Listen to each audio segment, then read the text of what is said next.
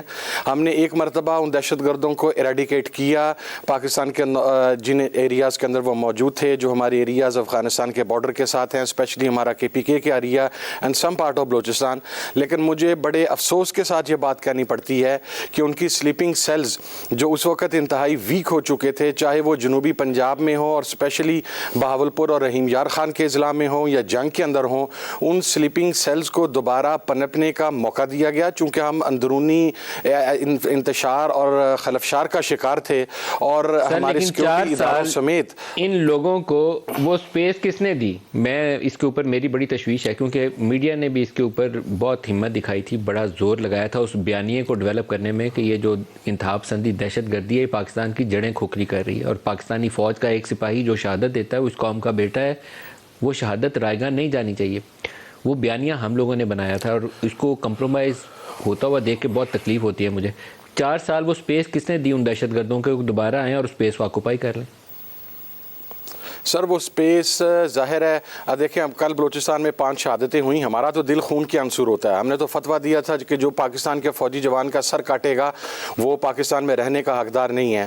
مسئلہ یہ ہے کہ نہ صرف پولیٹیکل گورنمنٹس بلکہ ہماری سیکورٹی کے جو ادارے ہیں ان کی توجہ بھی اس جانب سے کم ہوگی. میں برملا اس بات کا اظہار کر رہا ہوں. اور جب ہم نے طالبان کے ساتھ اور TTP کو ہم نے ویلکم کر کے ان کے ساتھ ہم نے شیک ہینڈ کیا تھا, میں نے اس وقت یہ بات کہی تھی کہ آپ ایک افریت کے ساتھ, آپ ظالم درندوں کے ساتھ آپ مذاکرات کر رہے ہیں. ان کا صرف ایک حل ہے کہ ان کو ایریڈیکیٹ کیا جائے, رادر دین کہ آپ ان کو پاکستان کے پولیٹیکل سسٹم کے اندر یا پاکستان کے نظام کے اندر انٹر ہونے کی اجازت دیں. لیکن اس وقت بھی جو طاقتور لوگ تھے انہوں نے ہماری بات کو نہیں سنا, پاکستان کی سیکورٹی کے اداروں نے ہماری بات کو نہیں سنا, حکومتوں نے ہماری بات کو نہیں سنا, اور اس کا رزلٹ آج یہ ہے کہ آج دوبارہ یہ قوم شہادتوں کی طرف چل پڑی ہے. ہمارا عام آدمی ہو, ہمارا رینجرز کا جوان ہو, ہمارا FC کا جوان ہو, آج دوبارہ شہید ہو رہا ہے. تو اس کے اندر آپ ڈاکٹر مصدق, آپ کو آواز آ رہی ہے میری؟ ڈاکٹر صاحب یہ ایک لمحہ فکریہ ہے جو بات صاحبزادہ صاحب نے کہی کہ 4 سال میں وہ پولیٹیکل سپیس طالبان کو, انتہا پسند تنظیموں کو, دہشت گرد تنظیموں کو دوبارہ ملی.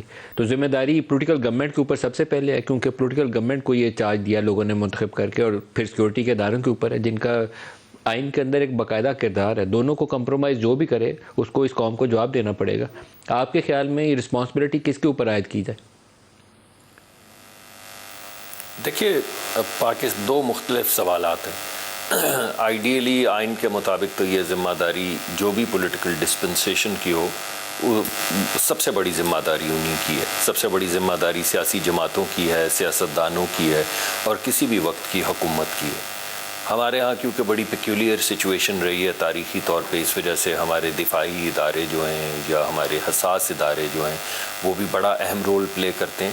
دیگر ممالک میں بھی پلے کرتے ہیں. امریکہ میں بھی جب نیا کوئی صدر آتا ہے تو سب سے پہلے وہ پینٹاگون سے بریفنگ لیتا ہے, اسٹیٹ ڈپارٹمنٹ سے بریفنگ لیتا ہے. ہمارے ہاں ذرا رول زیادہ ہے. اس وجہ سے اگر آپ کہیں کہ یہ ذمہ داری کس کی ہے تو یہ صاحبزادہ صاحب جس طرح کہہ رہے تھے یہ بالکل ان کی بات ٹھیک ہے. یہ پرائمری ذمہ داری ہم لوگوں کی ہے اور ہمیں یہ ذمہ داری قبول کرنی ہوگی. مجھے جو چیز نظر آتی ہے اس کا میرے خیال میں طریقے سے شاید صاحبزادہ صاحب نے بھی یہی بات کی ہے کہ ہمارے ہاں کنسسٹنسی آف پالیسی نہیں ہے. کیونکہ دیکھیے, کبھی ہم کہتے ہیں گڈ طالبان, کبھی ہم کہتے ہیں بیڈ طالبان, کبھی ہم کہتے ہیں ہم ضرب عضب کریں گے یا کوئی اور جہاد کریں گے, کبھی ہم کہتے ہیں ہمارے بھائی ہیں ہمیں ان کو ریہیبلیٹیٹ کرنا ہے. یہ جو عالم تذبذب ہے یہ کنسسٹنسی آف پالیسی جو ہے اس کو فریکچر کر دیتا ہے. اور کسی بھی لائحہ عمل کو کامیاب ہونے کے لیے یہ بہت زیادہ ضروری ہے کہ جو بھی آپ لائحہ عمل یا اسٹریٹجی جو بھی آپ اپنائیں اس کو پر قائم رہیں, کم از کم 10-15 سال کے لیے قائم رہیں تاکہ وہ پرابلم جو ہے وہ جڑ سے اکھاڑی جا سکے. مجھے ایسا لگتا ہے جیسے صاحبزادہ صاحب بھی کہہ رہے تھے کہ ہم کچھ تھوڑا سا ٹاگل کرتے رہتے ہیں, یوجو سیاسی طور پہ یوجو ہو چکے ہیں. کبھی بھائی کبھی دشمن، کبھی بھائی کبھی دشمن، کبھی ہمارے ساتھ رہیں دفاتر کھولیں، کبھی ہم جنگ کریں گے. تو کوئی بھی ایک طریقہ کار، کوئی بھی ایک لائحہ عمل جو ہے وہ واضح شکل میں سامنے نہیں آتا اور ہم اس پہ قائم نہیں رہتے. دیگر دوسری بھی جو بات صاحبزادہ صاحب نے کہی وہ ٹھیک تھی کہ میرے خیال میں اگر ملک کی سلامتی، اگر ملک کے جوان، اگر ملک کے سپاہی، ہمارے ملک کے سٹیزنز، آپ نے پچھلی مرتبہ دیکھا کیسے مختلف جو ہمارے ہاں جو مذہبی جگہیں ہیں وہاں پہ کیسے دھماکے کیے گئے اور ہمارے بچوں کو اڑایا گیا، ان کی لاشیں ہم نے اٹھائیں، ہم نے اپنے بچوں کی لاشیں جو ہیں اسکولوں میں اٹھائیں. تو اگر سچویشن اس حد تک آ جائے تو پھر اسٹیٹ کو اپنی رٹ حتمی طور پہ قائم کرنی چاہیے اور اس میں کوئی حیل و حجت نہیں ہونی چاہیے، اس میں کوئی یس نو میں بھی نہیں ہونا چاہیے. اور اس کے لیے سب سے زیادہ اہم سمینا بی بی سے بھی اس پہ رائے لے لیں. کتنی بھی سیاسی مخالفت، سمینا بی بی، ایک مسلمان ملک کے اندر اگر اسکول کے بچوں کو حملہ کر کے شہید کیا جائے، مذہبی عبادت گاہیں جو ہیں ان کے اوپر حملے ہوں، مساجد کے اندر حملے ہوں، مزارات، بعض بزرگ ایسی ہستیاں ہیں صدیوں کے لوگ وہاں جاتے ہیں، ان کے اندر دھماکے ہو جائیں، کوئی ایسی جگہ نہیں تھی بچی، وہ عبداللہ شاہ غازی سے لے کے داتا دربار لاہور تک ہر جگہ کے اوپر دھماکے ہو گئے تھے. ایسے لوگ پاکستان کے دشمن ہیں جو پاکستان کے بیٹوں کا لہو بہائیں، جو پاکستان کے پولیس کا سپاہی ہو، فوج کا جوان ہو، اسکول کے بچے ہوں، ہسپتال ہوں، ایسی جگہوں پہ کوئٹہ کے اندر کچہری کے اندر بلاسٹ، ہسپتال کے اندر بلاسٹ. تو یہ پاکستان کے دشمن ہیں، دہشت گرد ہیں، ان کے ساتھ نہ بات ہو سکتی ہے. تو نہ تو میرے خیال ہے اسلام کے دائرہ کار کے اندر وہ فال کرتے ہیں. کسی ایک مسلمان کے اندر، ایک مسلمان کو جو شہید کر دیتا ہے وہ تو ویسے ہی قابل معافی نہیں رہتا. تو ہمیں اس کے اوپر یکسوئی چاہیے، مجھے لگتا نہیں ہے وہ یکسوئی ہے. بہت شکریہ ملک صاحب، آپ نے اپنے پروگرام میں بلایا، اور محترمہ بے نظیر بھٹو کی شہادت کا دن ہے. میں یقین کیجئے دل سے ان کو، بے شک میری جماعت دوسری ہے لیکن وہ پاکستان کی بہترین لیڈر تھیں. اللہ تعالیٰ آگے ان کی بہت سی آسانیاں پیدا کرے. اور جو تباہی کی آپ نے بات کی ہے، بالکل ملک صاحب ہمیں ایک پیج پر ہونا بہت ضروری ہے، اور ہوتے بھی ہیں ہم لوگ، مگر کیا وجہ ہے؟ مجھے اس بات پہ حیرانگی ہوتی ہے کہ اسٹریٹجی، عسکری قیادت اور پولیٹیکل، ہماری آل پارٹیز کانفرنس کافی مرتبہ ہوئی ہیں. آپ نے دیکھا، آپ نے عبداللہ شاہ غازی کی بات کی، داتا صاحب کی، مجھے تو وہ سانحہ جو یہاں پہ گلشن اقبال میں ہوا تھا، وہاں پہ چھوٹے چھوٹے بچے اور دلہنیں بیوٹی پارلر میں تیار ہونے آئی ہوئی تھیں، ان کے بھی لاشیں میں نے خود اپنی آنکھوں سے میو ہاسپٹل میں جا کر دیکھی. اور پھر وہی بات ابھی میرے بھائی مصدق ملک صاحب نے بھی کی کہ ہم کہیں نہ کہیں سے وہ جو باتیں ہوتی ہیں کہ گڈ طالبان، بیڈ طالبان. میاں صاحب نے ایک دفعہ، مجھے یاد ہے، میں نے اسمبلی میں بڑا شور مچایا تھا کہ انہوں نے کہا تھا کہ ہمیں آپ کی ہیلپ چاہیے. طالبان سے بھی ہیلپ مانگی تھی. 2010 کی بات ہے، میں پارلیمنٹ کا حصہ تھی پنجاب اسمبلی میں، تو میں نے بڑا شور ڈالا تھا اسمبلی میں. تو ہمیں آپس میں ایک پیج پہ سب سے پہلے آنا ہوگا. اس کے بعد ہمیں یہ باور کرنی ہے بات کہ بھئی صحیح طریقے سے ہم نے کیسے انقلہ کما کرنا ہے. مجھے تو آج بھی شرمندگی ہوتی ہے، وہ جو ایک بات بنی ہوئی ہے کہ بی بی ہم شرمندہ ہیں، تیرے قاتل زندہ ہیں. آج تک گورنمنٹ ان کی ہے، یہ انہوں نے آج تک بی بی محترمہ کا قاتلوں کا فیصلہ نہیں کر سکے ہیں. کس طریقے سے پتہ نہیں مجھے کہ وہ کہاں دندنا رہے ہیں، کون لوگ ہیں، لیکن سامنے تو آنی چاہیے تھی نا بات. وہ ہماری قوم کی لیڈر تھیں، وہ بہت بڑا نام ہے بے نظیر بھٹو کا. آج تک وہ نام ہی ان کا چل رہا ہے بھٹو فیملی میں. بے نظیر کی صاحبہ کی وجہ سے ہی آج تک بھٹو فیملی چل رہی ہے. تو دیکھیے نا، اتنا بڑا نام ہے، ان کا نہیں ہم ڈھونڈ سکے ان کے قاتلوں کو. اور باقی جو ہمارے قوم کے ساتھ جو مذاق اور کھلواڑ ہوئے ہیں، اس میں آپ نے بہت اچھا یہ ٹاپک رکھا کہ ہم سب کو سب سے پہلے ایک پیج پہ ہونا پڑے گا، جو ہم پیج پہ نہیں ہیں. اچھا، ایک دوسرا حصہ جو میں چاہوں گا کہ اس کے اوپر بھی بات کری جائے. ایک طرف دھماکے ہیں، اس کی وجہ سے پاکستان کے اندر خوف و ہراس ہے. 2 ایمبیسیز ہیں، انہوں نے وارننگ جاری کی ہوئی ہیں. دونوں پاکستان کے ساتھ دوست ملک ہیں، بڑے قریبی تعلقات ہیں. انہوں نے اپنے سفارتکاروں کو بولا ہے پبلک پلیس پہ نہ جائیں، بڑے 5 اسٹار ہوٹل میں نہ جائیں. یہ کیپٹل کی بات ہو رہی ہے. میں کسی بلوچستان کے کسی علاقے کا، کسی کے پی کے سرحدی علاقے کا یا فارمر فاٹا ایریاز کا ذکر نہیں کر رہا، اسلام آباد کا ذکر کر رہا ہوں، جہاں چند روز پہلے ایک سوسائڈ اٹیک ہو گیا. دوسری طرف مہنگائی ہے. آج ایک BBC کے اندر رپورٹ شائع ہوئی ہے جس کے اندر وہ بات کرتے ہیں کہ پاکستان کے اندر گاڑیاں بنانے والے پلانٹ بند ہو رہے ہیں. ٹویوٹا نے بند کر دیا, سوزوکی نے وارننگ جاری کی ہے کیونکہ امپورٹس نہیں ہو پا رہی. تو نیچے لوگوں نے کامنٹ کیا ہوا ہے کہ ہمیں تو ٹماٹر اور سبزی خریدنے کے پیسے نہیں ہیں, تو گاڑیوں کے پلانٹ بند ہوتے ہیں تو ہو جائیں. یہ پاکستان کے حالات ہیں. ایک لمحے کے لیے نا تو آپ کو خوف آ جائے گا کہ ہم اپنے ملک کے ساتھ اپنے ہاتھوں کیا ہوتا دیکھ رہے ہیں. اللہ سے معافی مانگنی چاہیے کہ خدا تعالیٰ بہتری کا راستہ نکالے, لوگوں کی زندگیوں میں مزید مشکل نہ آئے. لیکن میں آپ کو 2 لیڈرز کے بیانات دکھاؤں گا, اور دونوں جو باتیں کہہ رہے ہیں وہ حقائق کے منافی ہیں, سچ سے کوسوں دور ہیں. عمران خان کہتے تھے جب ان کی حکومت آئی, مجھے تو پتہ ہی نہیں تھا اتنا بڑا مسئلہ ہے, ہمیں تاریخ کا سب سے بڑا کرنٹ اکاؤنٹ ڈیفیسٹ 19 ارب ڈالر کا ملا. اور وہی عمران خان چوتھے سال میں جب حکومت چھوڑ کے گئے, 3 ارب ڈالر کا کرنٹ اکاؤنٹ ڈیفیسٹ چھوڑ کر گئے. اس کے باوجود کہ کرونا کے دنوں میں پاکستان کو قرضوں میں سہولت بھی ملی, اسپیشل اسسٹنس بھی ملی, نہیں تو یہ 20-21 ارب ڈالر کا کرنٹ اکاؤنٹ ڈیفیسٹ ہوتا. اور اب شہباز شریف ہیں, وہی باتیں وہ دہرا رہے ہیں. 30-35 سال حکومت کرنے کے بعد اگر ایک جماعت جو ایک فیملی ہے جو 30-40 سال سے سیاست میں ہے, اور وہ پارٹی 3 دفعہ اس کا پرائم منسٹر رہ چکا ہے, 4تھی دفعہ آ چکا ہے, اور ساتھ پیپلز پارٹی ہے جس کی 3 دفعہ حکومت رہ چکی ہے, وہ آ کے اس طرح ہاتھ کھڑے کر کے دکھائے کہ ہمیں تو پتہ نہیں تھا, ابھی پتہ چلا ہے, تو اس سے بڑا جھوٹ بھی کوئی نہیں ہو سکتا. تو نہ عمران سچ بول رہے نہ شہباز شریف سچ بول رہے ہیں. سنیے بیانات کیا ہیں ان کے. ہر چیز جو ہم باہر سے بیٹھ کے دیکھ رہے تھے وہ بالکل مختلف تھی جب گورنمنٹ آئی. 11 اپریل کو میں نے حلف اٹھایا تو مجھے بھی احساس نہیں تھا کہ پاکستان کی معیشت اتنی زیادہ تباہ ہو چکی ہے. جب ہمیں حکومت ملی, بینکرپٹ ملک ہمیں ملا, میں نے حلف اٹھایا پاکستان دیوالیہ ہونے جا رہا تھا, IMF کا معاہدہ ختم ہو چکا تھا.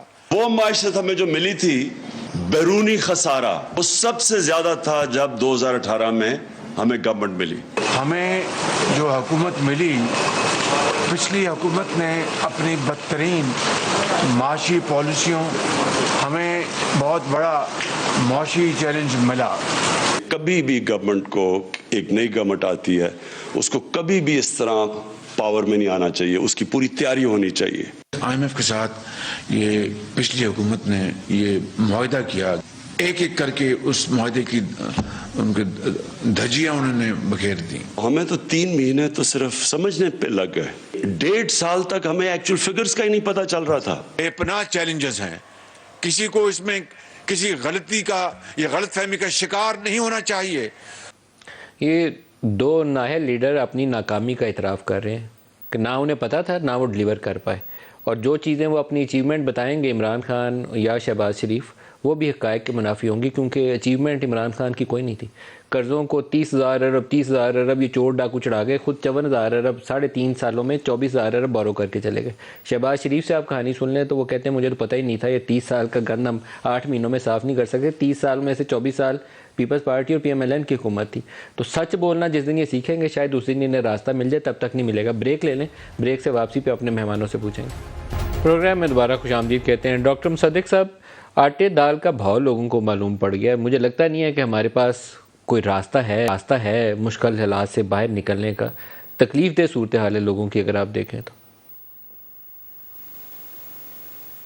جی ملک صاحب, راستہ ہے مگر راستہ مشکل ہے. اگر آپ پچھلے 20-25 سال دیکھیں تو آپ کو ایک سکلکیلٹی نظر آئے گی. آپ کو کیا نظر آئے گا؟ آپ کو نظر آئے گا کہ پاکستان کی GDP یا ترقی کی شرح بڑھنا شروع کرتی ہے. جب 5% اور 6% پہ پہنچتی ہے تو ہماری امپورٹ اتنی زیادہ ہو جاتی ہے کہ فوری طور پہ ہم IMF کے پروگرام میں چلے جاتے ہیں, اور پہلا مطالبہ جو IMF کا ہوتا ہے وہ کہ معیشت کو آپ سلو ڈاؤن کریں. تو وہ جو 5-6% کی GDP ہوتی ہے وہ 2 پہ آ جاتی ہے, اور ہم دوبارہ 2 سے 5 کا سفر شروع کرتے ہیں. جیسے 5 پہ پہنچتے ہیں پھر امپورٹ بڑھ جاتی ہے, تو پھر ہم نئے پروگرام میں آ جاتے ہیں. اب سوال یہ پیدا ہوتا ہے کہ ہماری امپورٹ بڑھتی ہے, ہماری ایکسپورٹ کیوں نہیں بڑھتی؟ اس کی وجہ یہ ہے کہ ہماری انڈسٹری جو ہے وہ کمپیٹیٹو نہیں ہے. تو سوال یہ پیدا ہوتا ہے کہ ہماری انڈسٹری کمپیٹیٹو کیوں نہیں ہے؟ اس کی وجہ یہ ہے کہ ہم انڈسٹری کو کمپیٹیٹو ہونے ہی نہیں دینا چاہتے. ہم نے تو اس انڈسٹری کو قائم کیا ہوا ہے سبسڈیز کی بنیاد پہ. اس وجہ سے جس کو ایک مرتبہ سبسڈیز کی جس انڈسٹری کو لت پڑ جائے, اس سے جب آپ سبسڈی کھینچیں گے تو وہ سڑکوں پہ آ جائے گی. وہ شور مچائے گی, وہ کہے گی کہ معیشت تباہ ہو گئی, لوگ بے روزگار ہو جائیں گے, سیاسی پریشر ڈالے گی. کیوں؟ اس لیے نہیں کہ آپ کی انڈسٹریل فٹ پرنٹ کمپیٹیٹو ہو جائے، اس لیے کہ آپ کو حکومت سے یعنی ٹیکس پیئر سے یعنی غریب آدمی کے ٹیکس کے پیسوں سے آپ کو سبسڈی مل جائے اور آپ اپنا کاروبار چلاتے رہیں. تو سبسڈی کی بنیاد پہ جو انڈسٹری قائم ہوگی وہ تو اتنا دور ہی جائے گی، پھر اس کو گرنا ہی ہوگا. میں آپ کو ایک ایگزامپل دیتا ہوں اسپیسیفک. ڈاکٹر مصدق صاحب، ہم نے اپنی جو انڈسٹری تھوڑی بہت رہ گئی تھی نا، اس کو اپنے ہاتھوں سے تباہ کر لیا ہوا ہے. معذرت کے ساتھ کوئی انڈسٹری ہماری اس قابل نہیں ہے کہ جو اس ایگزسٹنگ پاور ٹیرف کے اوپر گیس لیبس جو ہم نے دی ہوئی ہیں ان کو اس کے اوپر آپریٹ کر سکے. ہم کمپیریٹیو ان کو چھوڑا ہی نہیں ہے، نئی انویسٹمنٹ آئی نہیں ہے. گرین فیلڈ پروجیکٹس میں کتنی انویسٹمنٹ آئی ہے؟ ایک انویسٹمنٹ جو ابھی پی ٹی آئی کے آخری دنوں میں آئی ہے وہ اس لیے آئی ہے کہ آپ نے ان کو 3% کے اوپر کنسیشنل لونز دیے ہیں اور باقی کچھ نہیں ہے. اب مجھے تو سمجھ نہیں آتا کہ ہم زندہ سلامت کیسے رہیں گے. اگر آپ کی اجازت ہے 1 منٹ ہے تو میں کوشش کرتا ہوں اس کا جواب دینے کی. سر دیکھیے گیس لے لیں، آپ نے گیس کا ذکر کیا، میں آپ کو ایک ایگزامپل دے دیتا ہوں. اس وقت سعودی عربیہ جو دنیا کا امیر ترین ملک ہے، یعنی خطے کا نہیں دنیا کا امیر ترین ملک ہے، وہ اپنے پاور سیکٹر کو اور اپنے فرٹیلائزر سیکٹر کو گیس دیتا ہے تقریباً $2 میں. قطر جس کے پاس دنیا کے سب سے بڑے ذخائر ہیں، اس سے بڑے ذخائر کسی کے پاس نہیں، یعنی ہیں کچھ ممالک کے پاس مگر کوئی سنگل ویل میں اتنا بڑا ذخیرہ شاید ہی کسی کے پاس ہو، وہ اپنی انڈسٹری کو یعنی پاور سیکٹر کو اور فرٹیلائزر کو گیس دیتا ہے $3 میں. اور بحرین جو کہ ایک امیر ملک ہے، ہم سے تو بہت زیادہ امیر ہے اور GCC کا ممبر ہے، وہ اپنے فرٹیلائزر کو اور پاور سیکٹر کو گیس دیتا ہے $4 میں. آپ کو معلوم ہے ہم اپنے فرٹیلائزر کو کتنے میں گیس دیتے ہیں؟ 70 سینٹ میں. ہم ان تمام ممالک سے زیادہ امیر ہیں. اور جو ہماری بڑی فرٹیلائزر کی انڈسٹری ہے اس کو ہم دیتے ہیں $1.35 میں. ایک کمپنی کو دیتے ہیں 70 سینٹ میں، باقی جو بڑی کمپنی ہیں ان کو دیتے ہیں تقریباً $1.35-40 میں. یعنی اب آپ $1.35 کا موازنہ کریں سعودی عربیہ کے $2 سے، قطر کے $3 سے اور بحرین کے $4 سے، تو آپ کو اندازہ ہو جائے گا کہ آپ مجھے یہ کہہ رہے ہیں کہ ہم مہنگی گیس دے رہے ہیں، اور میں آپ کو کہہ رہا ہوں مہنگی تو صرف غریب آدمی کو گیس مل رہی ہے، امیر آدمی کو مہنگی گیس نہیں مل رہی ہے، انڈسٹریلسٹ کو مہنگی گیس نہیں مل رہی ہے. یہ گیس اور تمام جو غربت ہے اور تمام جو مہنگائی ہے وہ صرف غریب آدمی کے لیے. یہ بدلنا ہے ہمیں اپنی انڈسٹری کو کمپیٹیٹیونیس کی بنیاد کے اوپر، یعنی وہ دنیا میں کمپیٹ کر سکے، اس بنیاد پہ نہیں کہ حکومت نے سبسڈی دی ہے، اس بنیاد میں پہ کہ ان کے پاس انوویشن ہے، ان کے پاس نئی ٹیکنالوجی ہے، ان کے جو مزدور ہیں ان کی پروڈکٹیوٹی زیادہ ہے. جب تک اس بنیاد کے اوپر ہم انڈسٹریل فٹ پرنٹ کو استوار نہیں کریں گے، کوئی پاسبلٹی نہیں آپ جتنی مرضی سبسڈیز دے دے کہ پاکستان کی ایکسپورٹ بڑھے، اور اس کے نتیجے میں یہی ہوگا صاحب زیادہ صاحب سے بھی اس پہ رائے لیں. امپورٹ بڑھے گی. 16% ہمارا پالیسی ریٹ ہے، بینک 18-20% چارج کرتا ہے. اگر اس میں کوئی سوچتا ہے کہ اس کے اندر کوئی انڈسٹری لگ جائے گی تو میرے خیال میں کافی خام خیالی ہے. پاور ریٹ ہمارا اس خطے میں ہائیسٹ ہے. میرا نہیں خیال ہے کہ وہ بھی کوئی افورڈیبل رینج ہے کسی بھی انڈسٹری کے لیے. مجھے تو کوئی طریقہ سمجھ نہیں آتا کہ یہ کیا کریں گے، کون سا ایسا جادو کا چراغ رگڑیں گے. پی ٹی آئی نے اس تباہی میں بہت بڑا حصہ ڈالا ہے، لیکن اب یہ راستہ نہیں دکھا رہی موجودہ حکومت بھی. ہم اس گڑھے میں گرتے جا رہے ہیں. کیا ہوگا آگے؟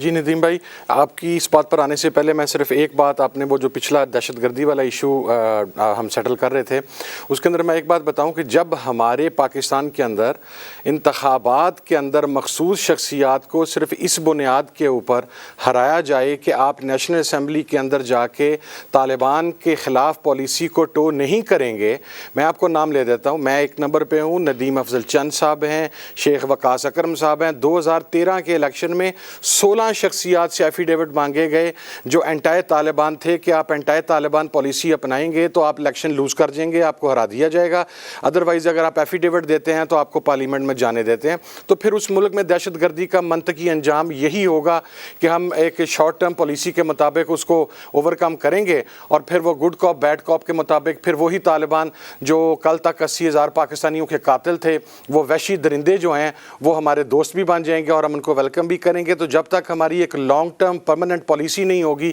ہم اس ایشو کو سیٹل نہیں کر سکتے. دوسرا دیکھیں میں یہ جو اکانومی کا ایشو ہے اس کے اندر ایک تو مصدق ملک صاحب نے دہشت گردی کے حوالے سے بھی بڑی سیر حاصل گفتگو کی, بہت اچھی گفتگو کی, میں ان کا شکریہ بھی ادا کرتا ہوں. اور ان کی ایک بات سے میرا مکمل اتفاق رائے ہے کہ پاکستان دنیا کے چند ممالک میں آپ انگلیوں کے اوپر انہیں گن سکتے ہیں جہاں کی انڈسٹری جو ہے وہ سبسڈی کی بنیاد کے اوپر چلتی ہے, اور سبسڈی کی بنیاد کے اوپر آپ بیسیکلی پاکستان کی عام عوام کو فائدہ نہیں دے رہے ہوتے, آپ چند لوگوں کو جن کے اپنے مفادات ہوتے ہیں, وہ شوگر مافیا ہو, وہ انڈسٹریل مافیا ہو, وہ کاٹن مافیا ہو, وہ کوئی بھی مافیا ہو, آپ ان کے مفادات کو پروٹیکٹ کرتے ہیں چونکہ ان کی رسائی اور ان کی پہنچ اور ان کے ہاتھ اتنے ہیں اور وہ بہت سارے لوگوں کے انویسٹر ہیں کہ آپ ان انویسٹمنٹ کے قرض کے تلے دب کے آپ ایک نان سبسڈائز پالیسی کے تحت آپ نہیں چلتے. تو مصدق ملک صاحب کی یہ بات بھی بہت خوبصورت ہے. ایک ہمارا اور ہماری تمام پولیٹیکل پارٹیز کا ڈیلما ہے کہ ہمارے پاس کوئی بھی الا ماشاءاللہ کسی بھی بڑی پولیٹیکل کا پارٹی کے پاس کوئی الیکٹڈ ماہران معیشت نہیں ہے جو تھرو عوام کے ووٹ کے منتخب ہو کے آتے ہیں, وہ سلیکٹڈ ہیں. کوئی ہمیں امریکہ سے بھجوایا جاتا ہے, کوئی ہمیں دیگر ویسٹرن کنٹری سے بھجوایا جاتا ہے, اور آپ اٹھا کے دیکھ لیں ہمارے گزشتہ 20-25 سال کے اندر وہی ماہران معیشت چل رہے ہیں جو ہر حکومت میں آ کے ہمیں یہ بتاتے ہیں کہ پاکستان کو ہم ٹریک کے اوپر لے کے آئیں گے. اگلی گورنمنٹ کا پارٹ بننے کے بعد پھر وہی یہ سٹیٹمنٹ دیتے ہیں کہ معیشت کو پچھلی گورنمنٹ نے تباہ کر دیا. اس کی بنیادی وجہ یہ ہے کہ جب سلیکٹڈ لوگوں کو آپ معیشت ان کے حوالے کریں گے تو they have no concern with the common people. Common لوگوں کے بارے میں وہ آدمی سوچے گا جو گراس روٹ لیول سے اٹھ کے آ رہا ہے, جسے پتہ ہے کہ اگر میں نے معیشت کے اوپر ورک نہ کیا, میں منسٹر ہوں, میرے پاس منسٹری ہے, تو مجھے اگلی مرتبہ عوام ووٹ کے اندر ریجیکٹ کر دیں گے. یہ بھی ہمارا ڈیلما ہے. اور تیسری چیز, ہم پاکستان دنیا کا وہ واحد بدقسمت ملک ہے, بڑا امپورٹنٹ پوائنٹ ندیم صاحب میں بیان کرنے لگا ہوں, کہ ہم پاکستان کے انٹرسٹ کو کبھی مد نظر نہیں رکھتے. ہم ویسٹرن انٹرسٹ کو, ہمارے ملک میں جنگ کس چیز کی ہے کہ یہاں پر ہم نے امریکن انٹرسٹ کو دیکھنا ہے, یہاں پر ہم نے چائنیز انٹرسٹ کو دیکھنا ہے, یہاں پر ہم نے یورپین انٹرسٹ کو دیکھنا ہے, یہاں پر ہم نے گلف کنٹریز کے انٹرسٹ کو دیکھنا ہے. ہماری گورنمنٹ کی کوئی بھی پالیسی جو ہے وہ پاکستان بیسڈ نہیں ہوتی, وہ پاکستان کی انٹرسٹ میں نہیں ہوتی. ہزاروں ایسے اقدامات ہیں جن کو اٹھا کے اگر آپ صرف پاکستان کے بارے میں سوچیں, ہمارے ساتھ ہمارا نیبرنگ کنٹری ہے ہندوستان, لیکن ان کے ہاں وہ اپنے یارانے اور دوستیاں نیشنل سطح پر, سرکار کی سطح پر پالتے ہیں. وہاں پر پولیٹیکل پرسنالٹیز کی ذاتی دوستیاں یا ذاتی انٹرسٹ نہیں ہیں. ہماری پولیٹیکل لیڈرشپ کے ذاتی انٹرسٹ ہیں. اور فیصلہ آباد کا میں آپ کو لاسٹ اگر آپ مجھے اجازت دے دیں, جو آٹے کا ریٹ ہے, جو دالوں کا ریٹ ہے, جو گوشت کا ریٹ ہے, کیا اس سیناریو کے اندر لوگوں کے پاس جائیں گے تو وہ آپ کو ہار پہنائیں گے یا آگے سے ماریں گے آپ کو؟ میرا تو خیال ہے کہ سیاسی لوگ اپنے ووٹرز کا سامنا کرنے کی پوزیشن میں ہی نہیں ہوں گے ابھی. ندیم صاحب, آپ نے تھوڑی دیر پہلے دونوں لیڈرز ہیں خان صاحب اور شہباز شریف صاحب کا بیانیہ سنا رہے تھے, ان دونوں نے جو بیان بازی کی ہوئی تھی, تو میں یہ سوچ رہی تھی ابھی بیٹھے ہوئے ایک دم آپ کے پروگرام میں کہ نہ توڑتے وفاقی حکومت کو میاں صاحب, جو چل رہا تھا اس کو چلنے دیتے, دیکھتے کہ آگے 1 سال رہ گیا ہے, وہ کیا انہوں نے بیج بونا تھا خان صاحب نے, جو نہ کرتے تو ان کو اوبویسلی ووٹ نہیں پڑنے تھے. ابھی جو خان صاحب کی مقبولیت زیادہ کرنے میں ہاتھ ہی میاں شہباز شریف صاحب کا ہے, نون لیگ کا ہے, پوری پی ڈی ایم کا ہے, کیونکہ آپ نے 20 سیٹوں کو دیکھا پنجاب میں جو بائی الیکشن ہوئے ہیں اس میں وہ اوبویسلی رجیم چینج کے بعد ہوئے ہیں, تو اس میں آپ دیکھیں کس طریقے سے خان صاحب کو 15 سیٹیں انہوں نے نکال لی, اور جن کو یہ لاہور اپنا قلعہ کہتے تھے نون لیگ والے, اس کو بھی خان نے فتح کر لیا. تو میرے خیال میں نون لیگ والوں کو چاہیے تھا کہ اگر اتنے بیان بازیاں جب کر رہے تھے تو 1 سال رہ گیا تھا, نہ یہ توڑتے وفاقی حکومت. اور اب پنجاب میں جو آپ مہنگائی کا کہہ رہے ہیں, بالکل آپ ٹھیک کہہ رہے ہیں ندیم صاحب, بہت برے حالات ہیں, لوگ جو ہیں وہ چیخیں مار رہے, رو رہے ہیں, لیکن الٹیمیٹلی آپ یہ دیکھ لیجئے ان 20 سیٹوں نے یہ بتا دیا کہ ووٹ میں جو مقبولیت حاصل کی ہوئی ہے وہ خان صاحب نے کی ہے, اور خان صاحب کے الائے پارٹنر ہیں چودھری پرویز الہی صاحب. تو آنے والے دور میں یہ 2 جماعتوں کو ووٹ انشاءاللہ تعالیٰ ضرور پڑے گا, جو ایز یوزول میں ہر پروگرام میں کہتی ہوں کہ جی انشاءاللہ تعالیٰ جی ہم جیتیں گے. لیکن عوام کا رجحان تحلیل اسمبلی کو ڈیلے ٹیکٹکس کرنے کا بھی یہی ہے کہ ابھی عوام کا جو رجحان ہے وہ پی ٹی آئی کی طرف ہے. تو اسی لیے پنجاب کی صورتحال کو بھی اگر آپ تھوڑا سا ڈسکس کر لیں کہ یہاں پہ پہ جو حالات چل رہے ہیں پنجاب میں، پنجاب پاکستان کا دل ہے، بہت بڑا صوبہ ہے پنجاب، سب سے بڑا پاکستان کا صوبہ. تو یہاں پر آپ دیکھ لیں یہ صرف ڈیلیئنگ ٹیکٹکس ہو ہی اس لیے رہے ہیں کہ عوام اب ان جماعتوں کو پی ڈی ایم کو پسند نہیں کر رہی ہے. وہ بائی الیکشن میں بھی آپ نے دیکھ لیا، اور آنے والا اگر ہم چاہ رہے ہیں کہ الیکشن جلدی کرا لیں، اوبویسلی ہم الائے پارٹنر ہیں، خان صاحب کہہ رہے ہیں کہ جلدی ہو جائے الیکشن اور ہم ان کا ساتھ دے رہے ہیں، اس میں ہم الائنس بھی ان کے ساتھ فیوچر میں کر رہے ہیں، تو اس میں وہ یہی چاہ رہے ہیں کہ جی جلدی الیکشن کرا دیے جائیں. عمران خان کی محبت سے زیادہ اینٹی اسٹیبلشمنٹ جو بیانیہ تھا جو انہوں نے بیچا ہے، عمران کو فکر یہ ہے کہ وہ اس کے اوپر ایک لوگوں کو انہوں نے موٹیویٹ کیا ہوا ہے، وہ کتنی دیر برقرار رہے گا، کیونکہ نئے آرمی چیف کے اوپر وہ ندیم صاحب اگر آپ اجازت دیں، اگر آپ میں ڈاکٹر مصدق سے سوال پوچھوں. ڈاکٹر مصدق ابھی ہم جب مہنگائی کے اوپر اور یہ اشیاء ضروریہ کی قیمتوں کے اوپر بات کر رہے ہیں، تو آپ اس وزارت میں ہیں جہاں روس سے تیل لانے کی بات کی گئی. آپ نے بڑے وعدے کیے کہ جلدی وزیر پاکستان آنے والے ہیں، جلدی ہم 30% رائتی قیمت پہ تیل بھی خرید لیں گے. وہ مٹیریلائز کب ہوگا، کب وہ وزیر آئیں گے پاکستان؟ جی میرے خیال میں جنوری کے دوسرے ہفتے میں، شاید 17 یا 18 تاریخ کو وہ تشریف لا رہے ہیں، اور میں نے کوئی پرسنٹیج تو نہیں دی کہ کتنے فیصد ہمیں سستا تیل ملے گا، لیکن ہماری ان سے جو گفتگو ہوئی ہے اس میں بڑی واضح شکل میں انہوں نے کہا ہے کہ جتنا دنیا میں وہ اس وقت دے رہے ہیں، جتنا بھی ڈسکاؤنٹ، اتنا یا اس سے زیادہ ڈسکاؤنٹ انشاءاللہ پاکستان کو ملے گا. اور پاکستان کے اندر 5 میں سے 4 ایسے کارخانے ہیں جو ان کا خام تیل استعمال کر سکیں گے. اس کے نتیجے میں ہمیں ریلیف ملے گا، ہمارے تیل کی قیمت نیچے آئے گی. جب تیل کی قیمت نیچے آئے گی تو پیداوار کی قیمت جو ہے وہ نیچے جائے گی. پیداوار کی قیمت نیچے جانے سے اور اس کی ترسیل، یعنی یہ ٹرک جو چلتے ہیں اور جو بسیں چلتی ہیں، ان کی قیمت نیچے آنے سے اوور آل مہنگائی کے اوپر کچھ امپیکٹ آئے گا، پازیٹیو امپیکٹ آئے گا. تو یہ ہمارا پلان ہے.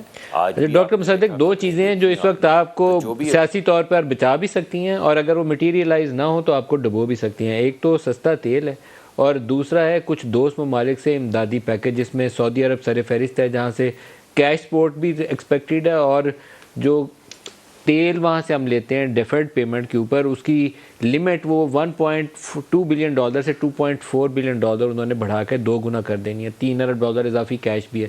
یو اے ای، قطر اور چائنا سے بھی اسی طرح کی فیسلٹیز کی ہم توقع رکھ رہے ہیں. اور یہ ایک عام سوچ یہ ہے کہ آرمی چیف کے دورے کے بعد ہوگا، اس سے پہلے نہیں ہوگا. یہ MBS پاکستان آئیں گے تو ہوگا. یہ جتنا آگے چلا گیا اتنا ہم مشکل میں پھنس جائیں گے. یہ کب چیزیں ہوں گی، مٹیریلائز کب تک ہو سکتی؟ دیکھیے بہت سی چیزیں یہ قبل از وقت ہوگا. کسی ایک ملک کا نام لینا وہ ہماری جو آپس کی گفتگو ہوتی ہے اس میں مشکلات پیدا کرتا ہے. اس وجہ سے میں تھوڑا سا ہیزیٹیٹ کر رہا ہوں. جو باتیں آپ کر رہے ہیں وہ کسی حد تک ٹھیک ہیں، انشاءاللہ اللہ ہمیں کامیابی دیں گے. کیونکہ ہماری روس سے بات ہو چکی تو میں نے آپ کے سامنے رکھ دی کہ کیا بات ہوئی ہے. بالکل اسی طرح میں سمجھتا ہوں کہ آنے والے وقت میں آپ دیکھیں گے کہ ہمارے جو ابھی ایک پروگرام ہے جو ہمیں بڑی سختی سے وزیر اعظم نے کہا کہ آپ سرکولر ڈیٹ ختم کریں گیس کا. ہم ایک بڑا کمپریہنسو پلان وزیر اعظم کے سامنے پیش کیا ہے. ابھی اس کے اندر کچھ کی نوک پلک ٹھیک کر رہے ہیں، جس کے ذریعے جو سرکولر ڈیٹ گیس سیکٹر کا ہے انشاءاللہ اس میں بہت حد تک کمی کی جائے گی. سر اس کا پہلا سٹیپ جو ہے وہ ٹیرف انکریز ہے. ڈاکٹر صاحب جو آپ اس مہنگائی میں بڑی آسانی سے لوگوں کو پاس آن نہیں کر سکتے، فرسٹ سٹیپ اس کا ٹیرف انکریز ہے. نہیں ایسی بات نہیں. سنیے ایسا نہیں. آپ ہمیں غرض وزیر اعظم کو اور آپ کو اور مجھے کس سے غرض ہے، اور ہمارے جو دوست صاحبزادہ صاحب بیٹھے ہوئے ہیں یا مشیر ہیں وزیر اعلیٰ کی، ہم سب کو کس چیز سے سمینہ صاحبہ کو غرض ہے؟ ہمیں غریب آدمی سے غرض ہے. امیر کا چولہا تو جل رہا ہے. تو اگر آپ غریب آدمی کو پروٹیکٹ کر لیں اور عوام کے سامنے ایک مقدمہ رکھیں کہ جو صاحب حیثیت لوگ ہیں وہ تھوڑا سا بوجھ اضافی اٹھا لیں، تو اس میں کیا حرج ہے؟ اس وجہ سے میں یہ سمجھتا ہوں کہ اگر کوئی ایک ایسا پلان سامنے لایا جائے عوام پہ، مگر اس میں جھوٹ نہیں ہو، اس میں آپ صاف شفاف انداز میں دکھا سکیں لوگوں کو کہ غریب عوام کو پروٹیکٹ کیا جا رہا ہے، اور تھوڑا سا، بہت زیادہ نہیں، تھوڑا سا اضافی بوجھ جو سب کو اٹھانا چاہیے وہ جو صاحب حیثیت ہیں وہ اٹھا رہے ہیں، تو میرے خیال میں یہ قابل قبول ہو. گیس سیکٹر کا سرکولر ڈیٹ ٹوٹل کتنا ہے اس وقت ڈاکٹر صاحب؟ جی اس وقت تقریباً 1600 ارب کا سرکولر ڈیٹ ہے صرف گیس سیکٹر کا، اور اس کے علاوہ اور پاور سیکٹر کا اگر ملا لیں 2600 تو ٹوٹل تو پھر یہ 42-4300 ارب پہ پہنچ جائے گا انرجی سیکٹر کا. جی بالکل.